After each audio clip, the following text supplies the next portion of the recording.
the Rowayton Carnival. So there's going to be rides, food, and games. Are you going to the Rowayton Carnival this year? Yes. What are you most excited for? I'm probably most excited for all the rides going to be opened up because I love going on the really fast ones. What's your favorite ride? Probably the swing ride where you get on it and it swings you all around really fast. Are you excited to eat the treats there? Yes. Thanks for talking to me today about the carnival.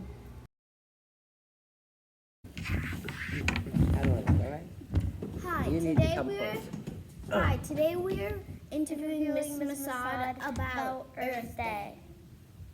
What does Earth Day mean to you, Miss Masad? Well, I like Earth Day because it reminds people about our Earth and how things we can do to make the Earth a better place. We can keep it clean. We can plant trees. It just brings the community aware of our Earth. Because sometimes you forget, now there's a day that will remind you. And I like the way that everybody gets together and takes care of our Earth. Do you do anything for Earth Day? Well, our school as a whole is planting a tree, I believe, this afternoon. And I think I might take the kids at ATB out to pick up some garbage around the school. And that's about it, really. Do you guys do anything for Earth Day? Well, not really. I usually on Earth Day would like to play outside. Play outside in the fresh air. And it's a beautiful day today. Sometimes would you rather climb a tree or plant a tree? I'd rather plant a tree. I'd rather do both. I don't know which one I would do because I like climbing trees and I love planting trees. No. Sometimes when the kids climb trees, though, out on the playground, they break the branches. And that's not so good. Hi, I'm Charlie, and I'm here with Claire and Dr. Cummings to talk about the standardized testing. So, Dr. Cummings, when you were younger, what was your favorite testing strategy? I'm not sure it was my favorite, but it's what my mom told me to do, and it was going to bed early the night before, just so that you had a good night's sleep. That means your brain's rested, your body's rested, because if you're tired, you're cranky, you can't really think well. So I probably didn't like it at the time, but I think that probably helped me be a little more successful. Okay, do you have any tips about taking tests so you don't get stressed out? So I think the one I just talked about, getting some rest, I think having some food, like a little snack, because we talk about like being hangry, so you don't want to be like cranky because you're hungry. And I always think doing like a little warm up. I never thought when I was a teacher it was a good idea for my kids to come in and just start taking their test. I wanted them to come in and maybe do a little math or maybe do a little reading and kind of get your brain going. It's the same way that we would think about like athletes if you were running a race. Right. You would do some stretching, you would do some warm-ups. Like you think about football players, you always see them on the side of the field warming up. So something to warm up your brain, I think, is a good idea. Yeah. What was your favorite testing environment? I mean, definitely a place where it's quiet, where it's calm, where nobody's, stressed out around me. What I would ultimately love so much, and I don't know if you guys have heard of this, sometimes in colleges they have dogs come in. Yeah. Because it's known that petting a dog kind of like de-stresses you and calms you down. I want to go there. I don't know if we could do that in elementary school, but I know whenever I'm with my dog, she calms me down. So I think it'd be really cool if we could have like some dogs to pet before we took our test. But I don't know, that they might not allow that, but that would be my dream. My teacher turns off the lights and shuts the door and puts like a sign saying yeah, that's a good strategy too. Yeah. Hi, I'm Claire, and I'm Charlie interviewing Mrs. Osmani about NWA testing and her strategies that she had. So when you were younger, what was your favorite testing strategy? My favorite testing strategy was to read the question and the answer choices, and then after I looked at the questions, going to read the passage so that I knew what I was looking for while I was reading the passage. That's a good one. Yeah. Do you have any tips about taking tests so that you don't get stressed out? The tips I would give about taking tests so you don't get stressed is to remember that you've already learned all of this information and that just take what you know, be calm, and just do your best. What was your favorite testing environment?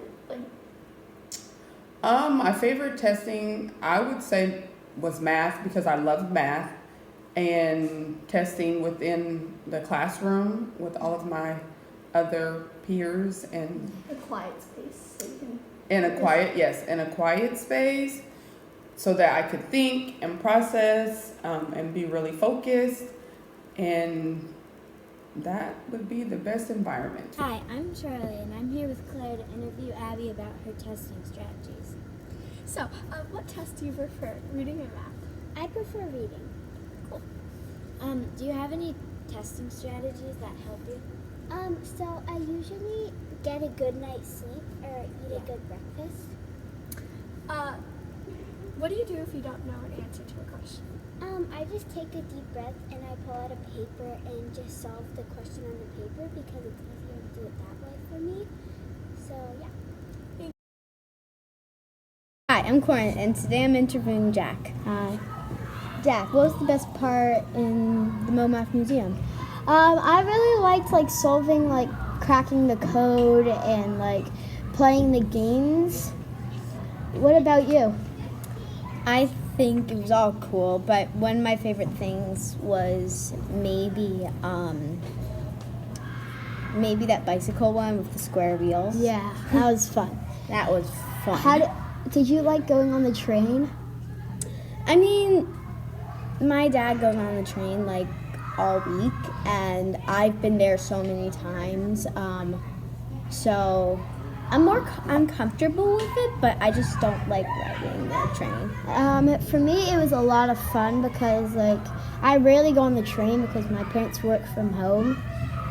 How did you think the pizza was?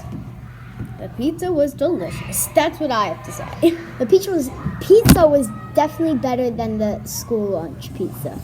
Thank you. Hi, my name is Cora. I'm here and I'm interviewing Ms. Waldecker. Hi. Ms. Waldecker, what's the best part that happened on the trip? The Math Olympiad trip to New York City, the MoMath Museum? Yep. What was the best part? You know what? I really liked the program that we did on cryptorhythms and trying to figure out the secret code. I thought that was a lot of fun. Did you? Yeah, that was one of my favorites. Did you, Jack? Yeah. Yeah, that was How a did lot of we fun. get there? How did we get there? We took the train! That was a lot of fun too. But you guys were really well behaved. So that was a lot of fun. Except when the boys come down. Except when the boys kept yelling. So through all the stuff you could use in there, what was the most craziest thing about? In the museum, there were a lot of really cool things in the museum. You know, I like the games that Jack and Cora, you guys were playing, you know, the puzzles, trying to get them apart, and also the wooden puzzles. I thought those were really fun. One of the things that I thought was really cool was when the monkeys, you just flip the thing, you just crank the thing and then it just switched off. I'm so glad. It's kind of my sister had a birthday party only a little while after that, and she had a magician, and he did that exact thing just with people. Wow, that's really cool.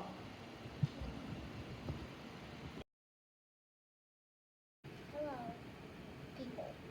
So, today I have with Quinn here, and we're going to talk about the One School, One Book, A Boy Named Bat. Quinn, how do you like this book so far? I really like the characters in the book, especially Bat and his sister, Jamie. And I really like the baby skunk. I think he's really cute. And I agree. I just really like the book, and I think it was a good decision to choose this book. And in everyone's classrooms, we have the baby pet skunk that everyone has. And how are you liking that skunk so far? I really like taking care of him, and we named ours Tiny, and I like taking care of him. It's really cute. Tiny's a really cute name, and they are super cute. Thank you for your time, Quinn.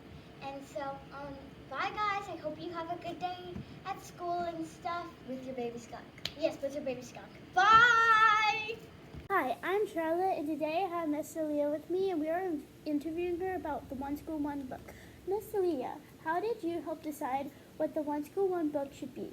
So I did a lot of research online. I looked up what other schools, because a lot of schools do One School One book. I did a lot of research as to what other schools have done for the One School One book, and that brought me to a couple different ideas, which I then presented to Dr. Cummings, and we brought it to the rest of the One School One book committee.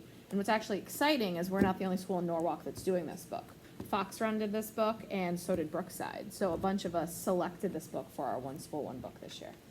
How cool and interesting. Well, thank you for your time, and I hope you have a wonderful rest of your day. Thank you, you too. Bye!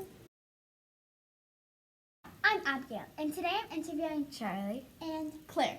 So what are you excited about doing in spring? So I'm excited about playing more lacrosse. I've played, it's already started, but I'm excited about like the more of the tournaments we have coming up. And this is my first year playing full field, so that's exciting. What are you excited about doing in spring? I'm really excited for lacrosse, like Charlie said, and I'm also really excited for my ballet. We're getting our green folders next week to show what classes we can do next year. Okay, thank you. Bye. I'm Abigail, and today I'm here with Jack. So what are you doing over spring? Over spring, I'm playing lacrosse and soccer and a tiny bit of baseball. So what are you doing these? My lacrosse started in like March, and my soccer started also in late March, and now my baseball started like 4 weeks ago. Hello, and I'm here today with Maxwell and Sophie, or Sadie. Maxwell and Sadie, who are both kindergartners at Rowayton Elementary School. And today we're going to be interviewing them about our Arbor Day Assembly coming up. So we have one question for you two, and it is, what are you guys doing for the Arbor Day Assembly? We are reading a poem that we've been practicing for about, I think, 5 days, I think. Yes. Are you practicing a poem, Maxwell? Okay, well, thank you. Hello, my name is Ellie Griffin, and today I am interviewing Mr. Bearden, the instrument teacher at our school. Nice to meet you. Nice to meet you too. Mr. K. So today I'm going to ask you a question for our Arbor Day Assembly, which is coming up. What do you have? So I'm just going to ask you, what are you doing for the Arbor Day Assembly? Well, the 5th grade percussionist and myself have been practicing because we're going to bring the energy of the drum to the performance. As you can see, we Because, have yes, everywhere. and the connection is that the drum is a very, it's a woody instrument. This one's made of wood itself.